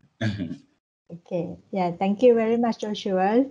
And the next question is from Indonesia. Yeah, it's about the tax. Yeah, when it comes to the tax, they would like to know whether is it impact to manufacturers and for alone or both, for manufacturers, producers, and consumers.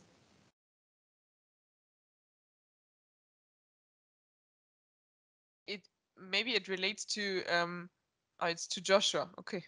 Yeah, to Joshua. Maybe you can answer. But if not, I can also step in, please. Sorry, I didn't get the question. Sorry. What was the question? The question is about the tax. Can about you see the tax? Yes. Can you see the scheme? There is the question. It's about the tax. Okay, I can't see the question though. Okay, I read the question for you. Oh, that would be nice. Thank you. Yeah. Okay. Yeah, the question is about the tax. Yeah. They would like to know, whether is it the tax imposed to the plastic manufacturers and what it is the price of that, will it be like impact to the final consumer? Yes, I mean, from my understanding, I think it's going to be like a transferable fee. So I think at the end consumer, unfortunately, might have to pay the price for it at the end. Yeah. Maybe I can just give an example. Sorry, this is Sid from Öko Institute, because Timothy, Yes, before he left, answered that question, and he said that the increase in the price of the final product for their company was less than 5 euro cents, so which he said is quite manageable if by using the recycled contents. I guess the question partly is, does the offset of using recycled content allow you to avoid the tax in the first place, in which case the cost of your packaging is, or your product is lower theoretically, and that remains lower for your customer? Okay, thank you very much. Very good.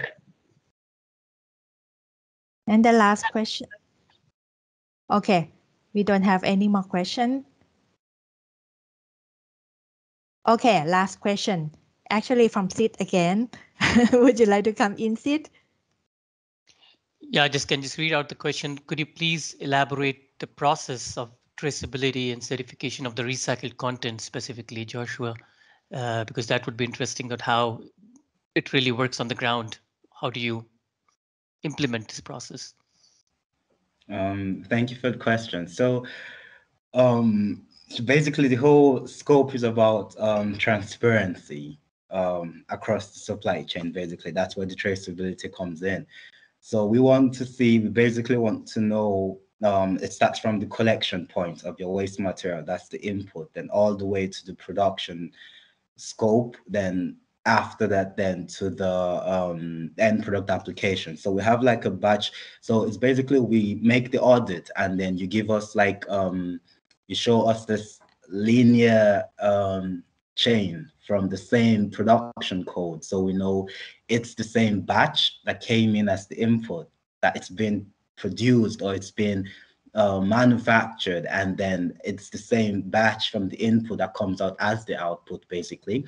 And also to the transparency aspect, we have to know every other additional element or information that has been added, to the in the production plant. And basically that's like the whole, in summary, it's just about transparency from the input, the production plan, and then to the end application. Thank you. I hope it answered your question, though. Can I add to that also? Yes, please. In addition to the Australasian recycling label, which you mentioned, Joshua, we are looking to incorporate a recycled content element into that label at the moment. And we are on the brink, but the process has taken about 2 years to establish exactly that chain of custody model, so that people can understand exactly where the material has been and have certainty about what they are getting back at the end of the process. So yeah, I very much validate the complexity of the work that you guys do. It's a big task, but yeah, very important in this space. Okay, thank you very much. Yeah, I would like to announce that we come to the end of the session, and I would like to invite all participants again, to give a hand to all speakers and celebrate for the today's sessions. There still have like a question, to like in terms of the halal certification, and we can like receive that question by email, if you wish, Okay, for the wrap up, I would like to announce that we would like to take your feedback, to our organizing of these sessions. Could you please scan to this QR code and go to a few minutes, in order to complete our surveys. We also put the link in the chat. Just very few questions, if you can help us so that we have no problems next time. Thank you. So I will wait for you for a few minutes in order to complete the survey.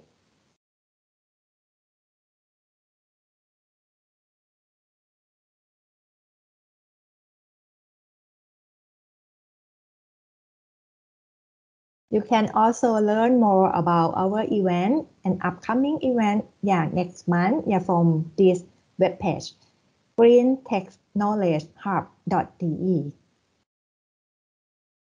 And at the beginning of the session, Christopher mentioned that next month in October, we will have another session called Design for Recycling.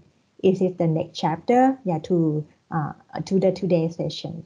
Yeah, please join us again.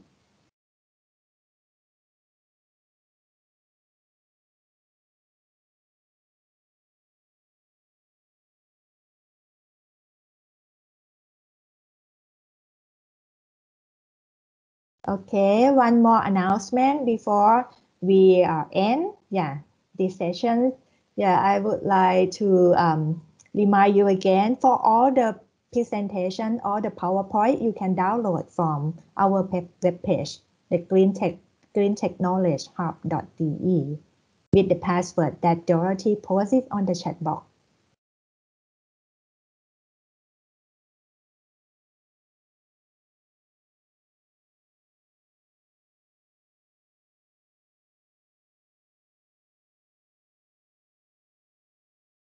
The password is XZI2021.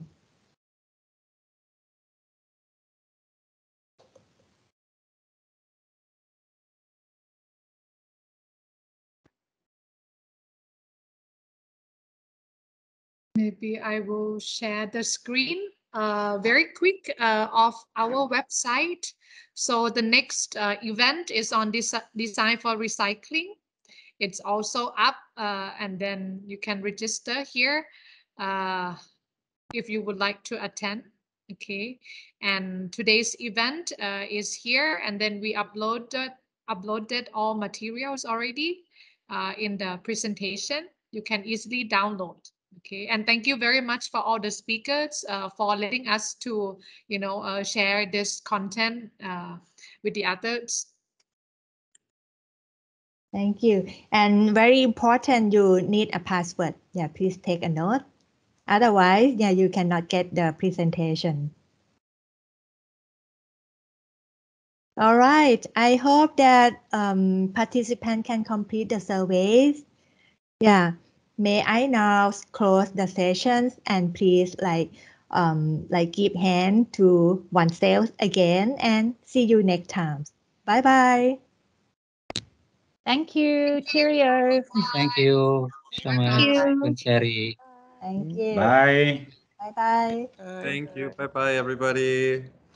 Thank Bye bye, you. everyone. Take care. Stay safe.